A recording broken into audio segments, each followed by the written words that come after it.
We are going to pivot now to our next session, which I'm super excited about. We are doing something a little unusual, and we're having what we're calling a keynote panel. And we have three amazing individuals who will be participating in this keynote panel. And I'm just going to kind of briefly share the perspectives they're coming from. And then one by one, I'm going to kind of invite them to come onto the screen. And then I'm going to hand it over to them to lead their panel. We have a person who's going to be representing kind of the governance and culture aspect of these shared waters, and that is the Honorable Grand Chief Stephen Point. So I'm going to invite Grand Chief Stephen Point to come onto the screen right now. We also have an individual representing treaty rights, indigenous rights, and indigenous sovereignty, and that's Mr. J. Julius, the former chair of the Lummi Nation. So Mr. Julius, I'm going to invite you to come onto the screen as well. And third, we have Dr. Emma Norman, who is the Department Chair of Native Environmental Science at the Northwest Indian College. So I'm going to invite Dr. Norman to also come onto the screen.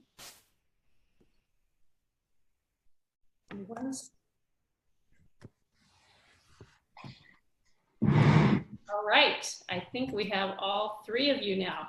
Well, I just want to say thank you to our three keynote panelists. This is an amazing representation of individuals with incredible perspectives and deep knowledge and passion. And they have been working hard behind the scenes to bring forward a panel that I think is going to be really exciting.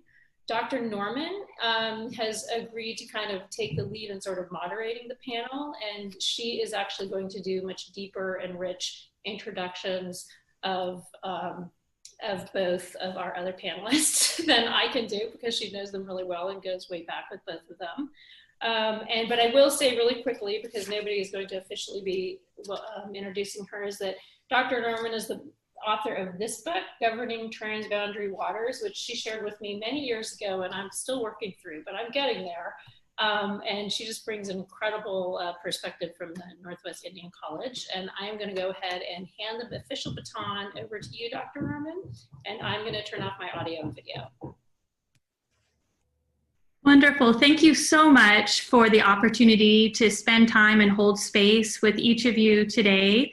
I'm speaking on the traditional territory of the Lakhtamish Nation on the Coast Salish territory. It's been my honor and privilege to work alongside and with Coast Salish communities for the last 20 years. As a person coming from a settler background, I've had to do a lot of unlearning before I was able to relearn and work as an educator, and also really working towards the goals and mission of Northwest Indian College, and which has been a tremendous honor and a career certainly highlight. So before kind of going into the flow of the day, I wanted to also thank Chairman Solomon and his family for providing a welcome and the beautiful blessings and songs. That the youth did a tremendous job, and I really my hands are up in appreciation to you and Denise for your ongoing work within the Black Hawk Singers and the community. Also, I want to thank Deborah Lakanoff, Representative Lakanoff. I've seen you grow into your leadership over the last 20 years, and your energy and foresight and wisdom continuously amazes me. You're just a tremendous woman, and I'm glad to know you, and thank you for your leadership. And thank you to Hillary Wilkinson for organizing this and bringing this panel together. When she first asked me to participate, I said, you don't need me.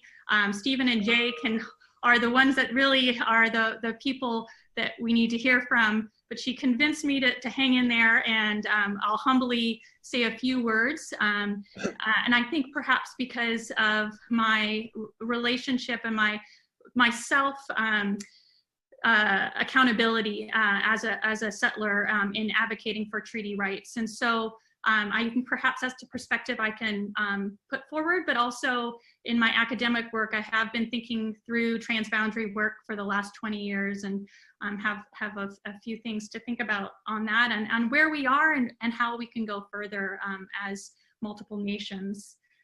So I do have a few PowerPoints that I'm going to go through, but I wanted to first let you know the biography is amazing of Stephen Point and also J. Julius. So I'm going to go ahead and do that, and then we'll transition my PowerPoint and then onto Honorable Stephen Point. So we have Honorable Grand Chief Stephen is the current Chancellor of the University of British Columbia, my alma mater, where he was awarded an honorary Doctorate of Law degree in 2013 for his exceptional commitment in the field of law, legal, and Indigenous education, and his leadership in Indigenous communities. In addition to his role as the 28th Lieutenant Governor of British Columbia, Dr. Point's career has included practicing as a lawyer, working at the Union of British Columbia Indian Chiefs and Department of Employment and Immigration, serving as a provincial court judge and the Chief Commissioner of the British Columbia Treaty Commission, and chairing the advisory committee that worked to implement the recommendations from the Missing Women Commission of Inquiry. Dr. Point is a member of the Skokow First Nation and has advocated for Indigenous people throughout his career, pressing for greater recognition of their contributions and their fuller involvement in all aspects of life in British Columbia. So it's my honor to speak alongside Stephen as well as Jay, if I may.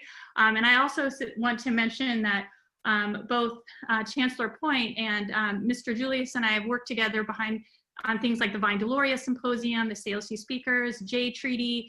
So there's a lot of work that's been done between us in different ways, and I just really appreciate all of that and look forward to continuing that work. And for Jay Julius, Jay, it's so good to see you this morning. Watotum is a traditional name, former chairman and council of the Lummi Nation, a multi-generational fisherman and farmer of the sea.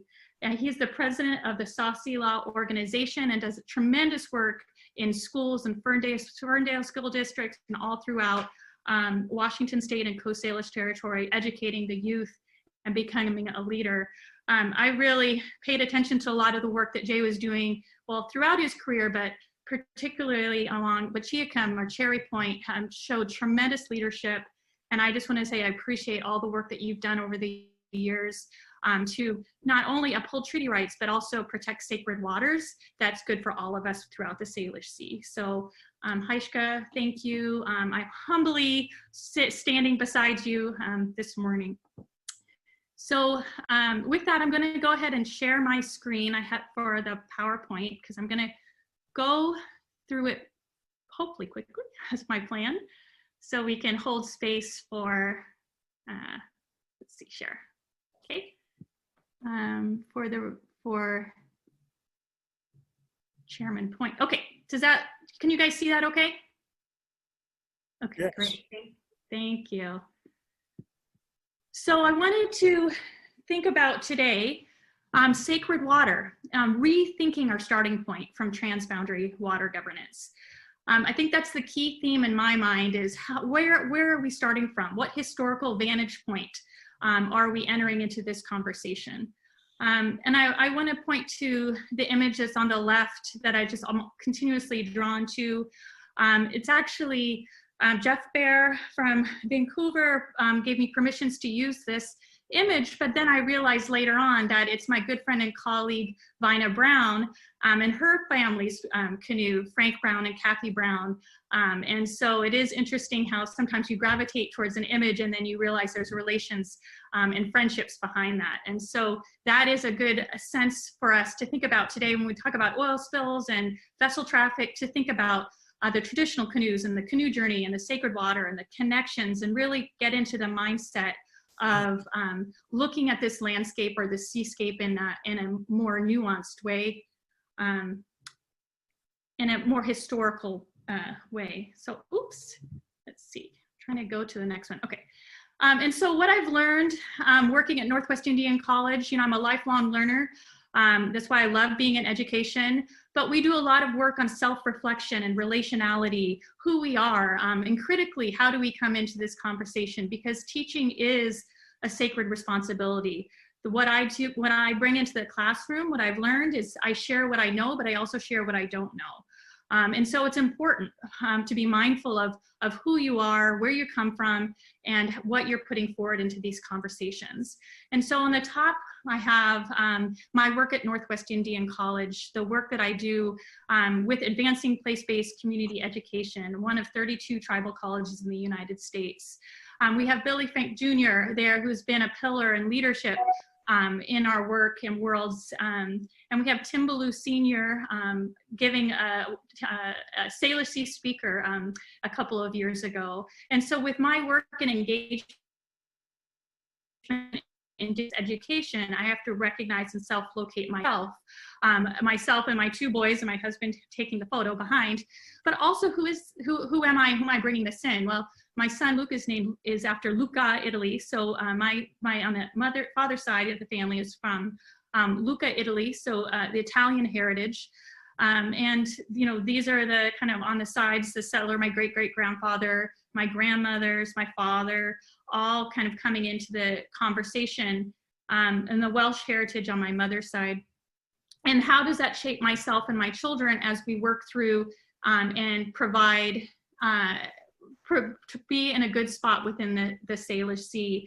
And I say it's, as a settler, it's my responsibility to know the treaty rights, to know how I need to uphold my end of the bargain in terms of being able to make sure that the work that we're doing is alongside and with Indigenous visions and what the United States and in Canada, Canadian government has agreed to.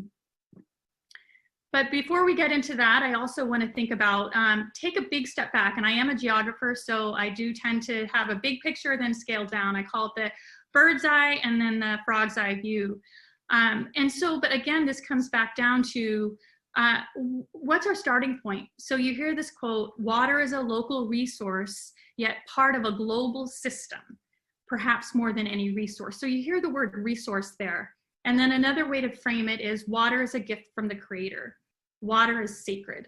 And so within this context, these are going to be very different operational, manageable systems.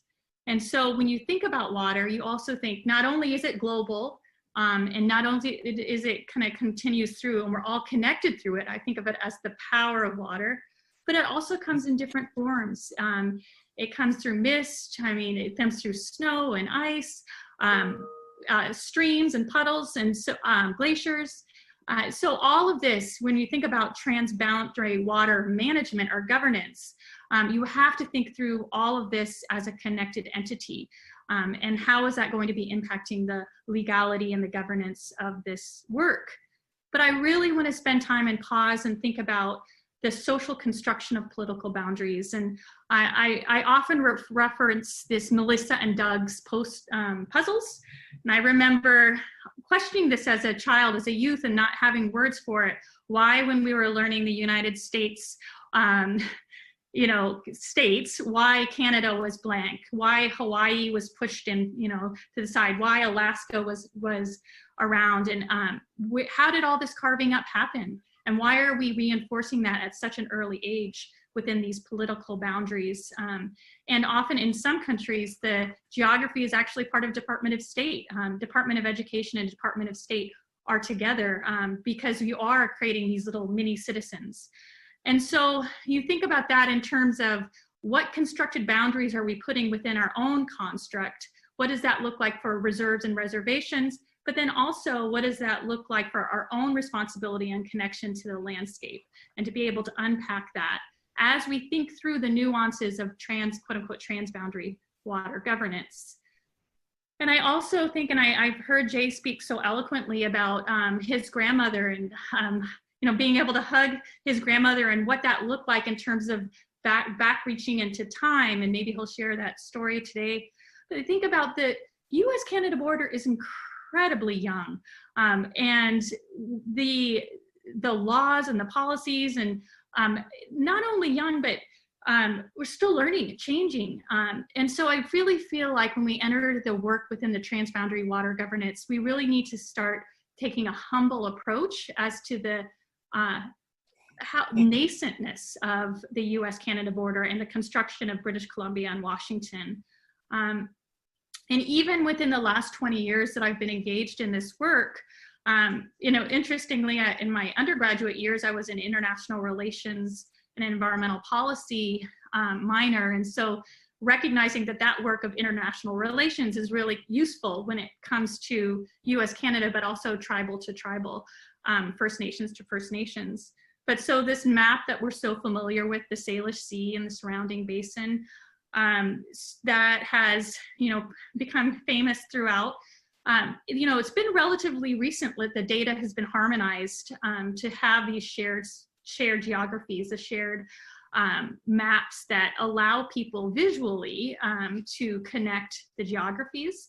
When I started my master's at Western Washington University, I did the study on the Abbotsford Sumas Aquifer, which is a tiny little aquifer in BC and Washington. And within that, there was not a single map available that was able to have that as a shared space. So I actually had to work really closely with some cartographers to kind of get a data harmonized map that would allow for the data metrics to even work together.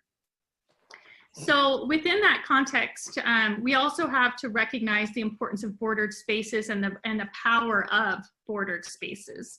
And so you have the difference between the US-Canada border and then also the US-Mexico border here, but then also power and privilege also is important within the US-Canada border context, because as we know, it's different, the border is different for different people. And it's different for the biases that one impacts as they go through these bordered and policed spaces. And so I think that as we kind of go through with our nexus passes or go through within, you know, the hassle of the border, I think it's really important as managers to recognize that be actively thinking about the politics and the recent bordering of these environments. And certainly with the COVID era, we are thinking about it, you know, border closed because of a virus and different health standards within the United States and Canada. But I also think that that's important for us to always think through when we're engaged in these spaces. And so I was really, I guess when I was drawn to this work originally, first on my master's and then onto my PhD, I was just really shocked that the Canada-US border within these transboundary spaces was always kind of treated as a given. It wasn't historicized, it wasn't politicized, it was like ahistorical and apolitical. And I always was looking, well, where are the other spaces, the third sovereigns? Where's the conversations about indigenous nations within these constructs? And certainly it has, in the last 20 years, been much better in terms of opening up space.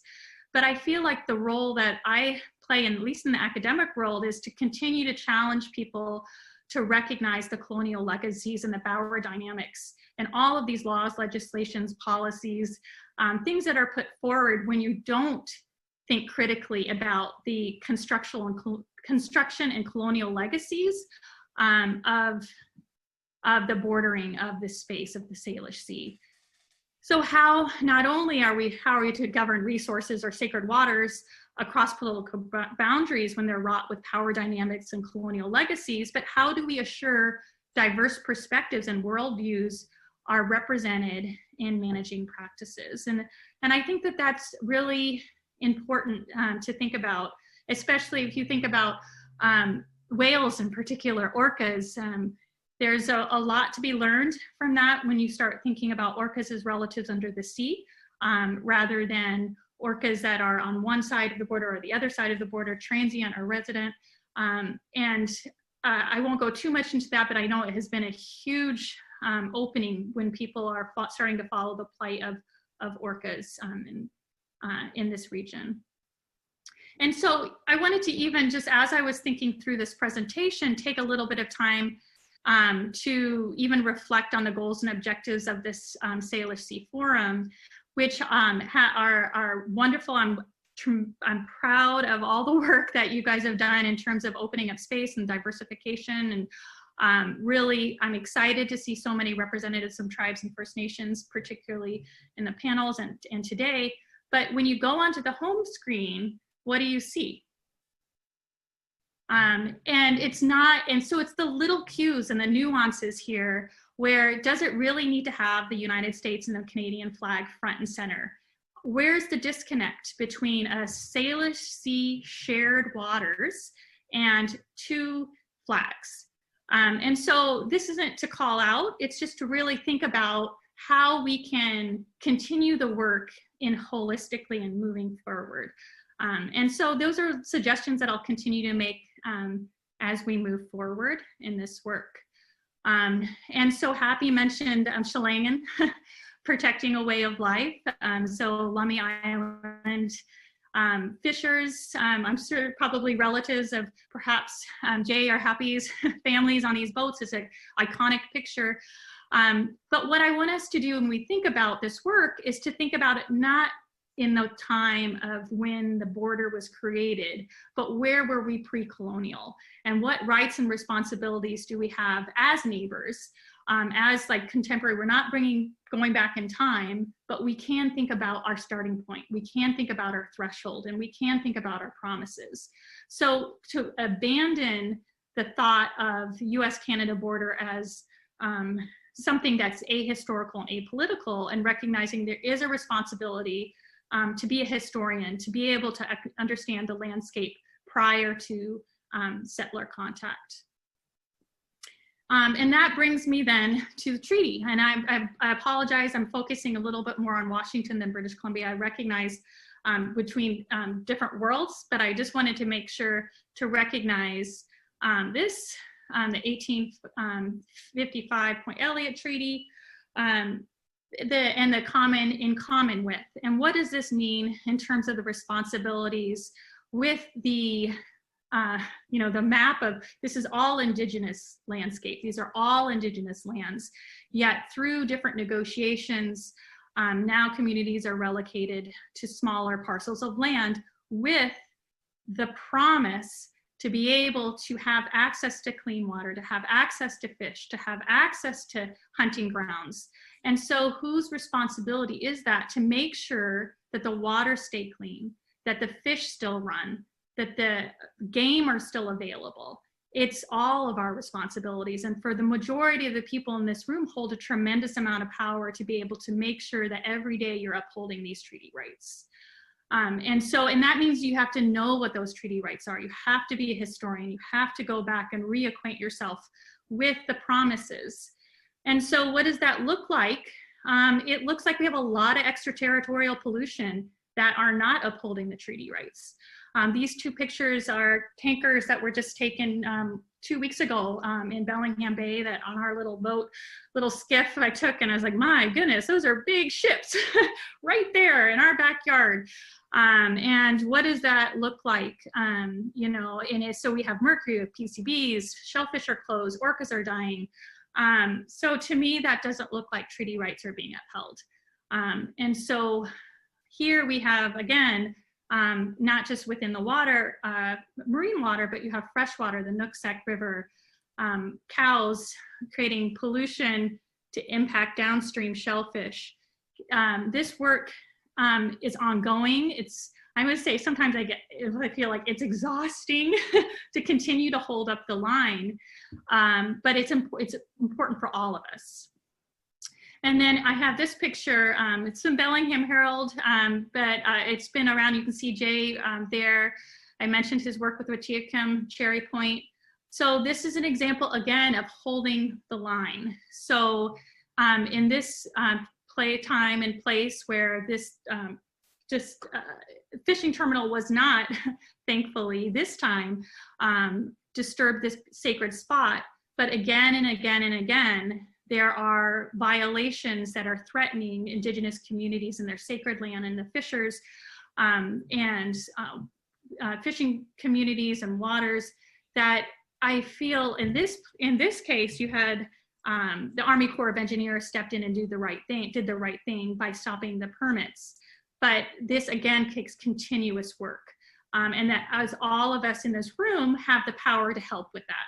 So it's not the tribes and First Nations that are always at the forefront, reminding governmental officials about treaties and about responsibilities and about the sacred responsibility of this shared waters. And so this is one, I think about local responsibility and global responsibility. If you might remember the Polar Pioneer that was going up into the Arctic. And there was a group of kayaktivists and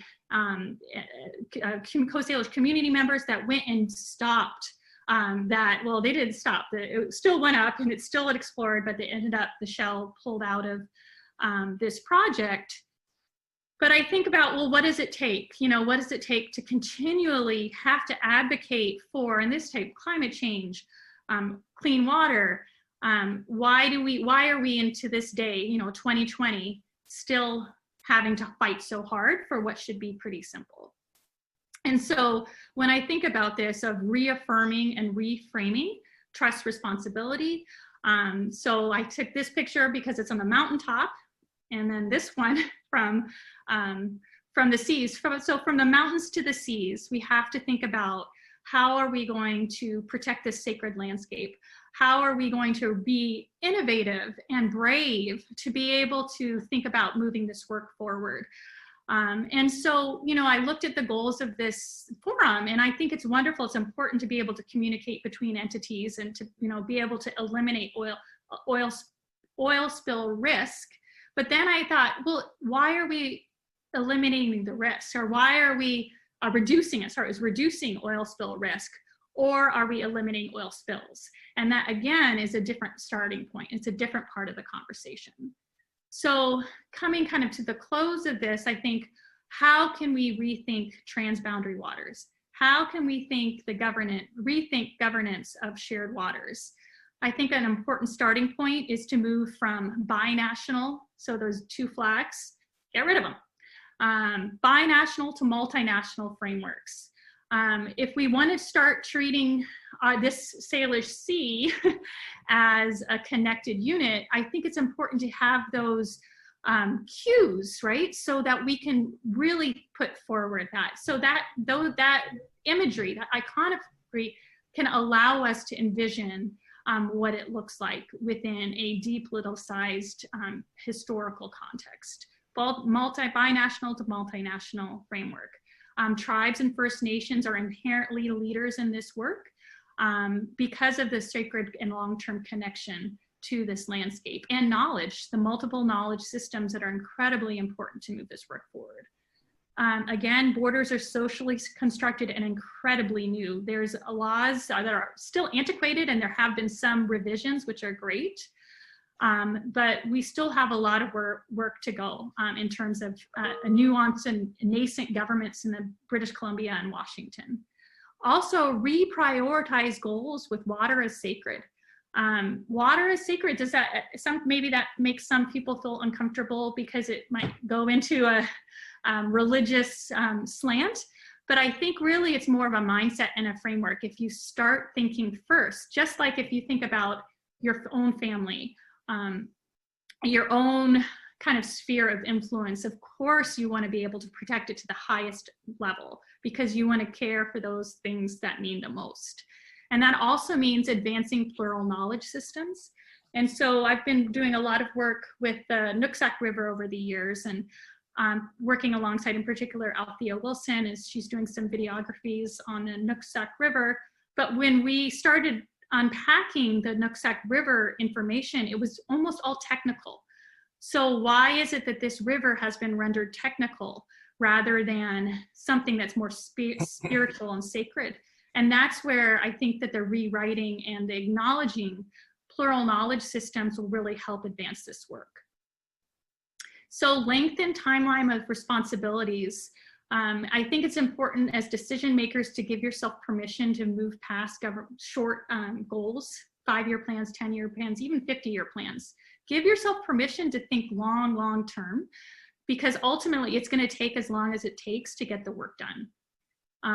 And that also includes rethinking through value-based decision making, fostering Indigenous leaders, and so I bring that in through the tribal college movement, which I'll end with. And again, visioning and critical geography, putting those images forward are important. Visioning what our ending point is important. And so that is provides a real tremendous opportunity to think about backward design as we move forward. Limiting oil spill risk or no oil spills. That would be a way to reframe it. Upholding treaty trust responsibility is ongoing, and it's all of our responsibilities. So one of the things I've been thinking about recently is this idea of towards a new water ethic. And so what does this look like holistically and globally? And so this is a water from the Lummi shores looking in, and so towards a new water ethic would be to reiterate, treat water as sacred as a starting point. Consider rights to and responsibilities together, particularly in government frameworks. Rights and responsibilities are separate, put them together, keep them together. And also practice hydrophilia, which means to know and to love your waterways, get to know the waterways that are near to you, and let them teach you.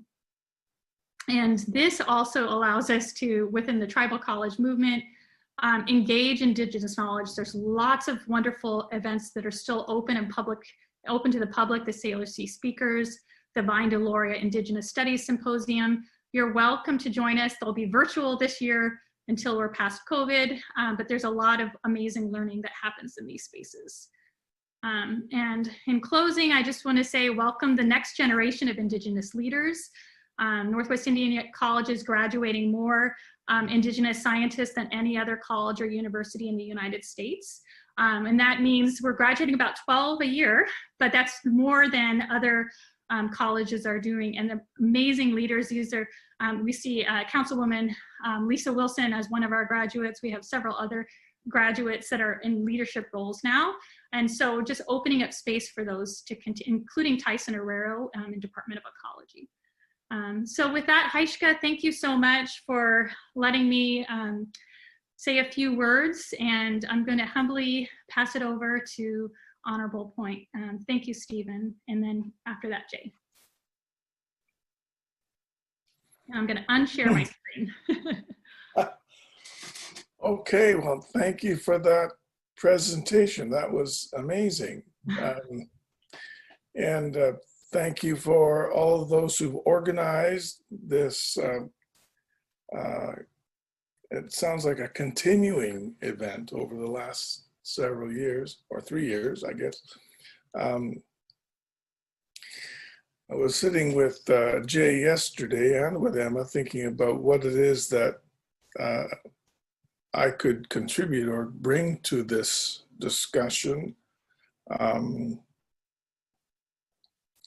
We probably have more shared common interests than we have disparate interests. I think it's fair to say that we all want to limit the risk of oil spills. We all want to see the Salish seas protected as much as possible. We all want to work together jointly to pursue common goals and interests. I think it's fair to say that when you're looking at the landscape, the larger landscape of oil companies who are moving oil through these waters or through pipelines, that's a pretty strong interest, a political interest that has tremendous lobbying power both in Canada and the United States. And I think sometimes, at least I feel, a little daunted by the prospect of trying to spread your wings, to exercise some authority, to perhaps rein in these companies and ask them to be more cautious, especially in an environment in which the world is still heavily reliant on oil. We haven't moved away from carbon-based energy. Some countries, of course, still burning coal.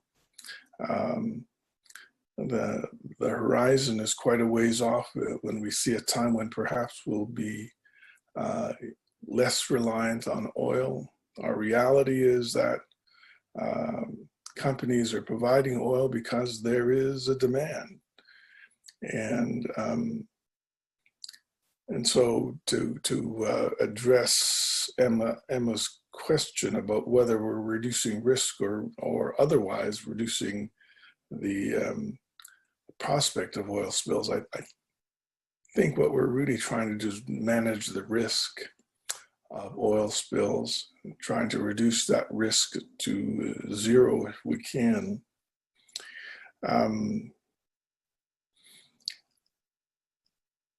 I think about the legal environment in which we're in, appreciating Emma's comments about the history of the border and the recent development, I would say, of the United States and Canada, that reality of jurisdictions that overlaps the original inherent jurisdictions of the tribes that existed long, long before them. And, you know, laws come and go, governments come and go as well. And things don't always remain the same. But there are some laws and some responsibilities that do remain the same. Some things that we have to adhere to, whether we're Canada, whether we're United States, whether we're tribal governments. There's some basic fundamental laws that you run up against that you can't move around, you can't amend or make smaller regulations pursuant to them. These are universal laws that tribal governments, that tribal inherent governments understood very well. And I wanted to go over some of those today. I've been kicking around the legal tables for a long time and trying to understand man's need for rules and regulations primarily. Often we think we're creating rules and regulations to govern the other. And in fact, we're creating rules and regulations to govern ourselves. We have to rein in ourselves as people because the world is in fact a perfect ecosystem that's been around millions and millions of years. Humans only came onto the scene a couple of 100,000 years ago, and for some reason or another, we found and saw fit to begin to tear down the mansion that the Creator provided for us. One of these incredibly strong laws of the universe, it comes out in one of Chief Dan George's speeches. And he said that everything is equal. You and I are equal. Even the dew of water on a blade of grass is equal to us. We're not greater than that. It's not greater than us. But we've had this other notion called dominion over. Adam gave names to the animals, thus gained dominion over these animals, and subjugation of the land for the survival of humans seems to be what was the objective of newcomers to the land. And so this idea of egalitarianism, equality, that everything is equal, has somehow been overshadowed by other perspectives. And I think sometimes it's useful and beneficial to understand that the indigenous perspective, which is that we're even equal, of course, to the ants and to the eagles that fly up in the sky. They are our brothers and sisters. And when we begin from that perspective, that we are all equal, even the blood in our veins is equal to us, water in the rivers equal to us. We begin to understand that not only does the Mother Earth provide for us, but we have to do our part, which is positive stewardship and protection. We begin from that perspective, a different perspective, as Emma was talking about. Some other place, we end up at a different place then.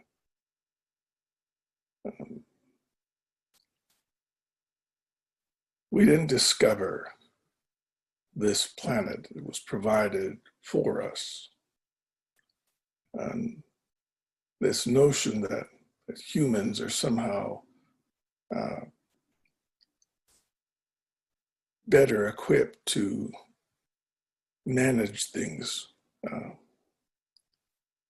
pales in the simple reality that the Earth has been here for millions and millions of years, managing itself quite well with our input. The laws that we create are really there to sort of rein in human behavior. But if we begin from the prospect that everything is equal, we're all the same, you see this hierarchical and central authoritarian perspective shown in corporations where the president's at the top, in governments where the queen or the king is at the top, universities where the chancellor is at the top and everyone else seems to be tethered out underneath. Inherent laws and jurisdictions recognize egalitarianism in the formation of a circle. Mathematicians and geographers and physics folks will tell you that the circle is the strongest structure. It bears its weight equally on every corner. There are no corners, in fact. Inherent jurisdiction from an indigenous perspective recognizes that the sun is round, the earth is round, the eagle makes its nest round. And that circle not just means strength from an individual perspective, but that we're all on the same level in the circle. There is no pyramid of this person being higher or greater than the next.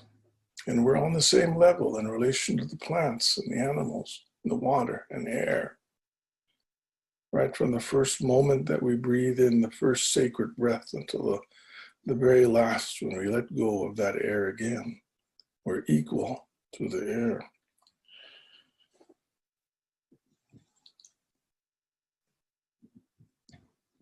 The other law I think that comes to mind when I think about inherent jurisdiction and governance is this idea that indigenous folks didn't make plans only for today or tomorrow. Of course they did, decided what they were going to do that day and maybe this season. But when they made decisions that would be recognized as governance, they made them on the principle of Tamiyuk. Tamiyuk means 7 generations forward, 7 generations back. So the breadth of understanding and the scope of their governance was 14 generations.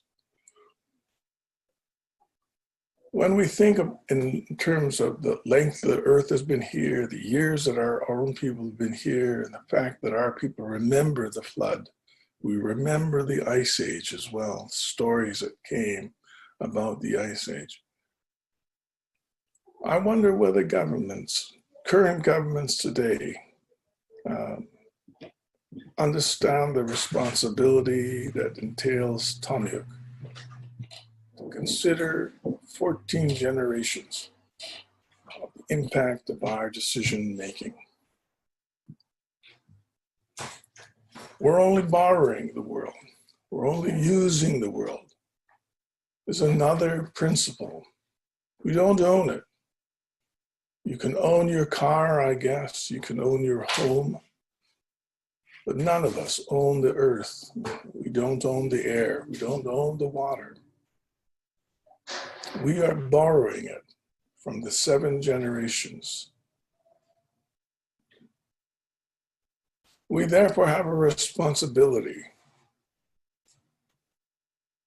Stewardship means taking care of someone else's property, looking after it so that it's the same as when you received it.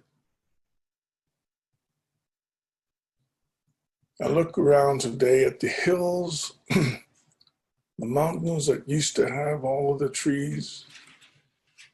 I look around today on the plains that used to have all of the buffalo and all of the animals.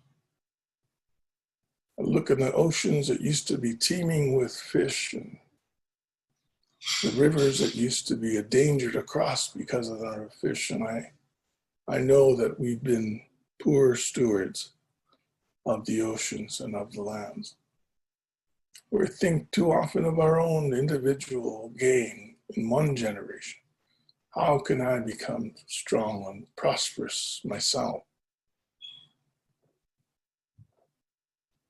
Too much of our planning is short term. Too much of it is influenced by interests that we believe are stronger than we are.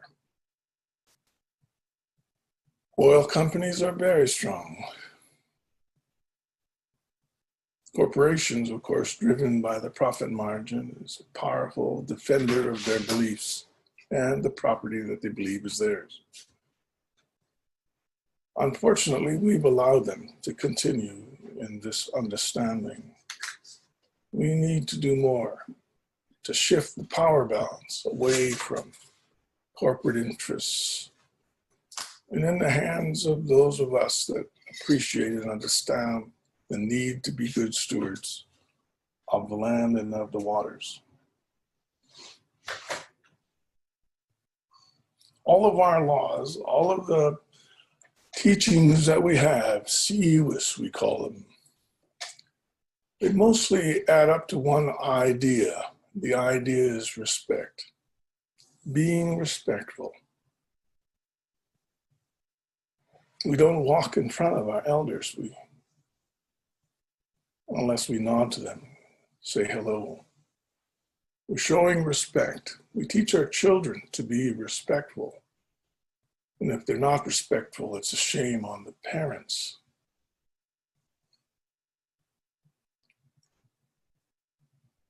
The idea of stewardship and making laws and policies that take into consideration Tomyuk, 7 generations.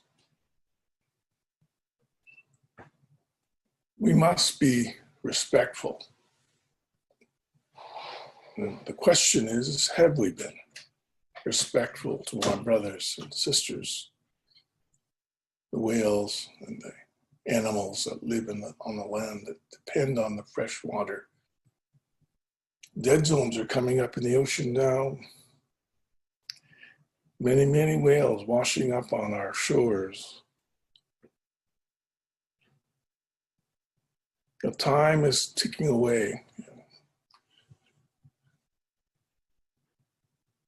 Eventually, we'll have to, as Chief Seattle said, we'll have to sleep in our own squalor. We'll have to consume that which we have given out. This notion that what you give to the circle comes back to you. When you put kindness there, love comes back. When you put wisdom and knowledge in there, wisdom comes back and a greater understanding.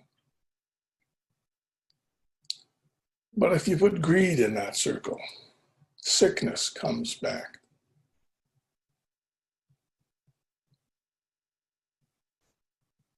And Lord knows, God knows how much sickness we have today.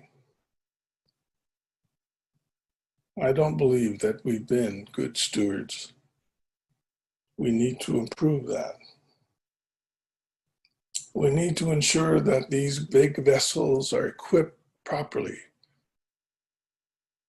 on the prospect or the possibility of a spill. They should already have on their ships equipment to deal with. We should have other vessels following them that are equipped with the possibility of cleaning up a spill.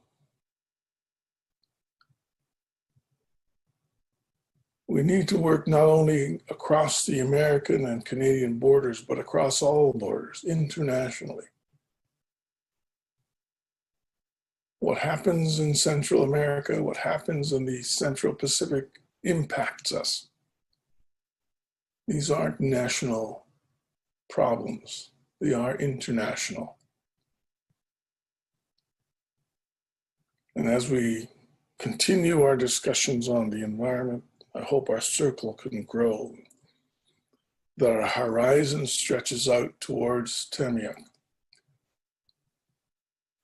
that we have a greater understanding of who we truly are in the pecking order of the universe. And that we should be feeling very grateful to be the recipients of such a great gift called the Earth. I built a canoe, gave it to the province several years ago now. And as we travel in this canoe together, all of us, the canoe is our Earth. We must paddle together in the same direction. We can't get angry at each other because you can't get angry in a canoe. We have to listen and be quiet while we're paddling. We have to learn one song so that we can put our journey spirit together. If we can do this, perhaps we'll make some headway on this issue of reduction of risk oil spills. Once again, thank you for allowing me to participate, and I turn this over now to Jay. Thank you.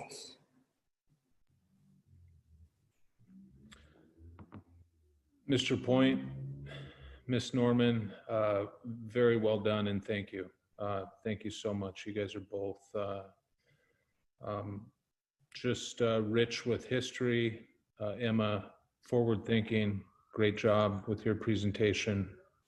And I won't show you my notes. I don't generally prepare a speech, and I know I got to follow my elders, but I sure wish I went before Stephen. Stephen, you mentioned rules in law, and Chahanoch was my uncle Larry Kinley, and late in his last 90 days of life, he spent as my policy advisor, and he always boiled things down to who we were, and we kept it pretty common sense. We simplified things, and I think we do the same today. But when you mentioned rules, I was reminded of a proverb that he quoted. He said, "Rules are for the obedience of fools, and a guide for the wise." And Larry was an inspiration. He was a great leader. He was a great uncle. He was a great fisherman. I view him as a feeder of many families through his career in fishing, his guidance and leadership. And I was asked to speak a little to the treaty, to Indigenous rights and sovereignty.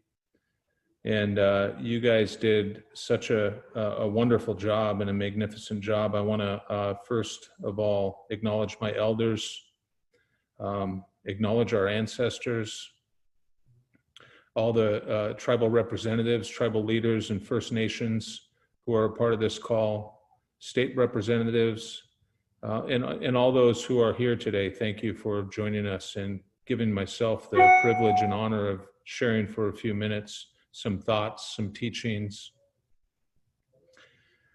Thank you to Ecology BC, Deborah Lakanoff, what a great leader, representative, bringing Indigenous perspectives, thoughts, and common sense to the table when it comes to making policies. Thank you to Western, Hillary, Caleb, and again, Emma, thank you. As Emma shared, my name is Julius. My traditional name is Wutatham. I am a fisherman. I come from the Lummi Nation, a long line of fishermen.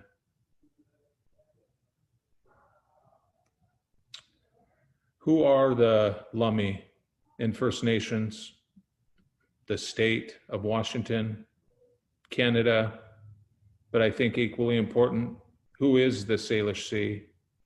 Who are the rivers? Do they have a spirit? When we go back and discuss the treaty, Emma mentioned something that I think is really important. And that is that there's a perception that the treaties are an Indian thing. And it's so far from the truth, because a treaty is just as important to every kid in the public school, every citizen of this state, every citizen of this country, these countries, because it was when the true sovereigns of this land, and I'll speak for my family and my family only, but the true sovereigns of this land came together for us in 1855 and entered into a treaty with the immigrant sovereign, an immigrant sovereign called the United States, a group of immigrants who came to this land and entered into a partnership, and under the immigrant sovereign's constitution, under Article 6, the supreme law of the land, which is a treaty with the United States. But as I, in my own mind, go back in time to that moment when the rivers were filled with salmon, settlers write in their journals and in different books that they could walk across the backs of salmon and rivers and streams, and it was so plentiful. The Salish Sea was alive, as Steve Point has said over time. The rivers were alive. The rivers and Salish Sea's rights were respected. And when we hear Indigenous people, we might not even begin to fathom or understand what they mean when they say they're relatives under the sea, they're relatives in the river, those who sacrifice. No seed is required like on land. The replanting of the seed, it's just to be a good steward.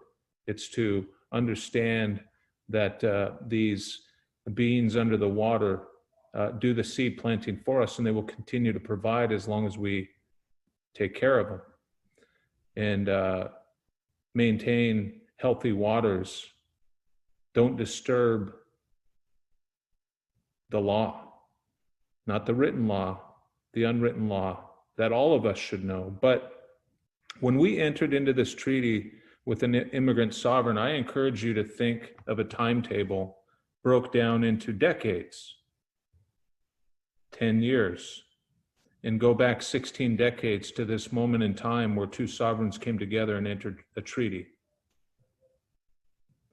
One thing I have to imagine we couldn't see or understand, we had different languages, we spoke many languages, English wasn't one of them. But one thing I go back to is we had probably no realization or understanding of the significance of this new peoples who came to our land and we're entering into a treaty with, that they had completely divorced themselves from a word called nature, a word called environment. Because still today, you will see the struggles we face. You'll see tribes struggling in battles to preserve, protect, promote, fight for the salmon, fight for the orcas, fight for the Salish Sea, believing everything has a spirit. No divorce has taken place even today. So we're caught in this one world together, but we have different perspectives. We have different philosophies. And at some point in time, a culture divorced themselves from being one with, which naturally creates a supreme, a dominant, a dominance, as Stephen stated. And then over time, it creates a mentality of the extinction, driving to extinction, the sacrifice of, the elimination, the termination, the extermination of is justifiable for whatever that culture is, that philosophy is. So I ask, okay, what is this philosophy? I know this is about oil spill prevention and the task force and things of that nature, but I think it's important for us and policymakers and others as we move forward to think about that chart in decades. It's only 16 decades. And from our perspective, when we look at what has taken place in 16 decades, it's probably not something we could have even fathomed 16 decades ago, 6 generations ago. Emma, you mentioned my grandmother and my great-grandmother. My great-grandmother was born in 1888, and she was one hug away from pre-contact. And so what does that mean? It really puts that time chart into perspective when you break it down into decade increments and this beginning of a new world that we knew since time immemorial, and the respect we had. And then my grandmother, Stephen mentioned the teachings, and I share this because our philosophies are much different in trying to coexist and work together as partners in this one world we live in and this one world we share together. And one teaching I got from my grandmother in our organization called Cecilia in our language means grandmother. And as many wonderful woman leaders in Indian country have said it so well, and many others, our mothers are the givers of life. And that goes for the salmon, that goes for the orcas, that goes for the Salish Sea, that goes for the rivers. To say water is sacred is not a religious thing in our perspectives and in our philosophy, because it's much deeper. Sacred is not just a burial with a cross on top of it. It's much more than that, because we're still connected. There's no divorce. But my grandmother walking on the beach one day, Stephen reminded me about parents shamed by the behavior of their children. And I was shamed by my grandmother one day. I might have been 5, 6, or 7, and I loved sports. And I loved baseball, I loved basketball, I loved football. And we're on the beach together, and she always brought us to the beach. She always had subtle teachings for us. And one day we're on the beach and I threw a rock. And that rock, the tide was out. That rock hit another rock far away, and it split, and it made a buzzing sound, and it split in half. And to my surprise, my grandmother got very upset with me, and she said, "Shame on you. Did you hear that rock cry when you threw it and split it in half and took it from its home? Don't you know that rock has a spirit too? That rock is as close to immortal. That rock carries the stories, carries the songs, and has endured the footprints of your ancestors for longer than you can even imagine. Don't you ever break rocks. Don't you ever, but those teachings we don't understand, and it instills fear in us at that moment in time. But as we grow older, those subtle teachings, or the teachings of who we are, our Strlangen and our way of life, really comes to light, not only later on in life, but it develops us into who we are. Being on the water, fishing, is not just about economics. It wasn't important for us to include that in the treaty in 1855 just for economics. It wasn't about economics. It was about much more. Fishing is our way of life. The waters were our highways.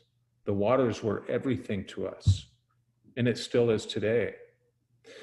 So as we break those decade increments down and we look at it from a decade perspective at where things started to change, in the horrific time we're in, the reality, it's hard to face reality when we are where we are and the norm is the norm.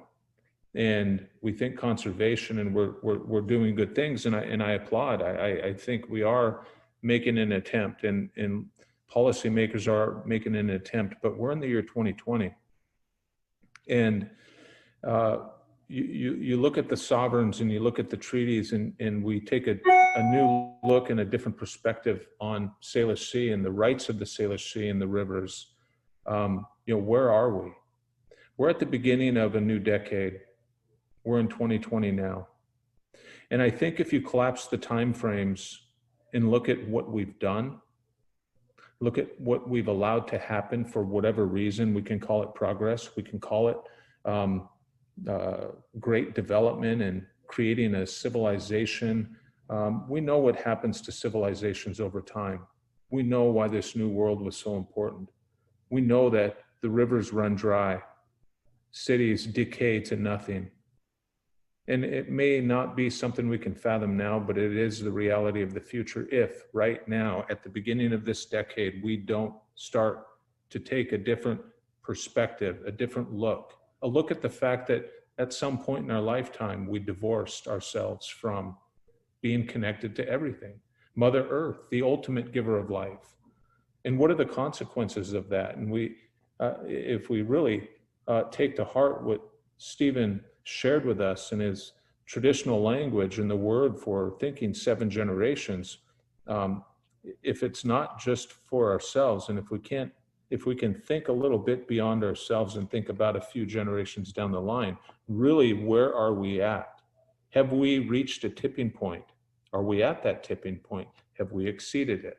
But regardless, we have to maintain hope, and we have to come together. We have to partner. We are partners, and we have to live in this one world together. The Salish Sea has to be protected, has to be preserved. The signs are there. Salmon are mothers, salmon are givers of life. They sacrifice their life to go. They fight that fight. They try to pass dams. They go up to habitat that has been destroyed, disturbed, destruction. Orcas are struggling to keep their children alive. The water's polluted. They're starving to death. And if we just allow ourselves to go back a little bit and have that empathy that is needed, if we view them as mothers, if we view them as givers of life, if we stop viewing this as a resource, stop viewing it as something expendable, and start respecting it as we are one with them, I think policies will change. And I think our thought process on policy making will change. I like that we're thinking about oil spills and how do we minimize them. But really from an old leader, from an indigenous perspective, looking at it from a common sense perspective, where are we? And what are we doing? And what are we allowing to take place? Climate anxiety is real in children. Climate anxiety in my generation will never be felt like your children's, Emma, like your grandchildren's, Stephen. We have to have empathy and really think about the feelings of others and the children. That is real right now. Climate anxiety for youth is real, for college students, for elementary students. They feel it. And so as we move forward into the future and create policies, we can't afford to wait for these young, great leaders to come up. Yes, they're going to be great leaders in the future because they have an anxiety that we can't even begin to fathom. They see the collapsed timeframes that got us to where we are today in the inevitable future if we keep going down this path. But, what are the state struggles is something I had written. What is Canada as a whole, as a country struggle? What are the state struggles? We've heard from myself the struggles of the rivers, very, very little, and the struggles of the Salish Sea and the struggles of the indigenous and our eagerness and willingness and sacred obligation to fight because we're connected, we're one. And to uphold treaties, not just our treaties, they're not Indian things, they're a partnership where a sovereign and an immigrant sovereign came together. But no more supremacy. no more supreme over, no more paternalistic behavior is going to get us into a clean, good, solid future with a great partnership where we come together as one. Not pacifying one group or one species with a little bit of acknowledgement in whatever it is we're doing that got us to where we are, but a true partnership. So I just think as we move forward into the future together, respecting and acknowledging and implementing maybe a little bit of indigenous rights, the rights of the Salish Sea, and everything within. Thinking, remembering for a moment when your culture, when our cultures were connected as one, not separate from, but connected as one. We are in a time frame now, 2020, 2030. What might history show us? What the end of this decade looks like if we continue down this same path. We're not separate. We are one. We are connected. And the voiceless does have a voice. Sometimes it's shut out. But I think the indigenous leadership, I think the teachers and the elders and all of you on this call today, this Zoom call, this new way of having meetings with one another. But we are continuing the work. You are continuing the work. Thank you for allowing me the privilege to share a little bit of thought. Always tough to follow Steve Point and yourself, Emma. Great job. Haishka, thank you very much. Haishka, thank you so much, Jay and Stephen, for your powerful words. My heart is full, and I really just also want to thank Hillary for the opportunity for us to hold space together so we can move this work together in a good way. So Haishka, thank you very much. I appreciate the time and your words. Thank you so much, Dr. Norman. So I'm coming back on the screen now. Wow. Mr. Julius, you just said what a privilege it was for you to be able to share your words here today. And I want to say what a privilege it is to have had all three of you sharing your words, sharing your teachings, sharing your insights, encouraging us to think differently about what rules and laws are, and encouraging us to think differently about what this border in the Salish Sea means, encouraging us to kind of look at the powerful imagery that we have on our website, which I acknowledge is very powerful and wasn't thought through, and just making us think. I love the memory of your grandmother, Mr. Julius, and the story. It just reminded me of the importance of remembering our elders, remembering our grandparents, and the teachings that they've shared with all of us. I just really, really appreciate you helping all of us here who are committed to protecting the Salish Sea expand our thinking, expand our relationships and dynamics with each other so that we can do this work together. So Dr. Norman, thank you for kind of working with me behind the scenes to try to help get this together. I also want to thank Representative Lukanoff, who helped us kind of build the framework for this panel and really helped me think about how to go about it in a sensitive and appropriate way. I want to thank you, Dr. Point, for coming into this conversation today, and you, Mr. Julius, just unbelievable leaders that we have in both of you. So on behalf of the entire Salish Sea Forum planning team, and I think I can speak for everybody that is on the call today, we are deeply grateful and we honor your words. And with that,